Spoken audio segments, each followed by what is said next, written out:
ఏం డ్రెస్ ఇది? ఇలాగే డ్రెస్ చేసుకుంటావు నువ్వు? మీ అమ్మ టైలర్ అని నాకు తెలుసు. దానికి బదులుగా ఇలాంటి డ్రెస్లే వేసుకుంటావా నువ్వు? లేదమ్మా, ఇది నా స్కూల్ యూనిఫామ్. ఈరోజు నా ఎగ్జామ్ కదా, అందుకే స్కూల్కి వెళ్తున్నాను. అవును కదా, వాళ్ళ ఎగ్జామ్ ఉంది కదా, ఈ ఎగ్జామ్ బాగా రాయి. ధన్యవాదాలు మామయ్య. ఇలాగే ఆశీర్వదించి బయటికి పంపు. ఒక కోడలు ఇలాగే డ్రెస్ వేస్తుందా? నెత్తి మీద చెంగు కూడా వేసుకోలేదు.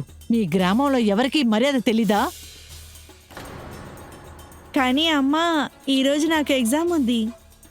నేను ఇప్పుడు స్కూల్కి వెళ్ళాలి. నువ్వు ఎక్కడికి వెళ్ళకూడదు. కానీ అమ్మా, ఆ రోజు మీరే కదా చెప్పారు, పెళ్లి అయిపోయిన పక్క రోజు నువ్వు ఎగ్జామ్ వెళ్ళొచ్చని. ఏంటి పెద్ద ఎగ్జాము? నేను వెళ్ళకూడదంటే వెళ్ళకూడదా, అంతే. అర్థమైందా? కానీ అమ్మా, నాకు ఇప్పుడు స్కూల్కి వెళ్ళాలి. నేను నీకు అత్తగారిని, నేను చెప్పిన మాట మాత్రమే అమ్మా, వినాలి. ఎందుకు ఇలా అంటున్నారు? లలిత్ అన్నయ్య, మోయ్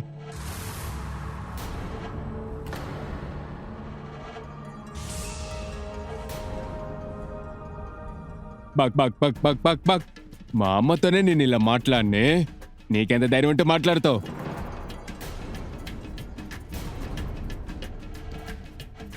అక్కడేం చూస్తున్నావే? వాడి దగ్గర నుండి ఏం చూడకు. నువ్వు మా కాస్తివి, అర్థమైందిగా?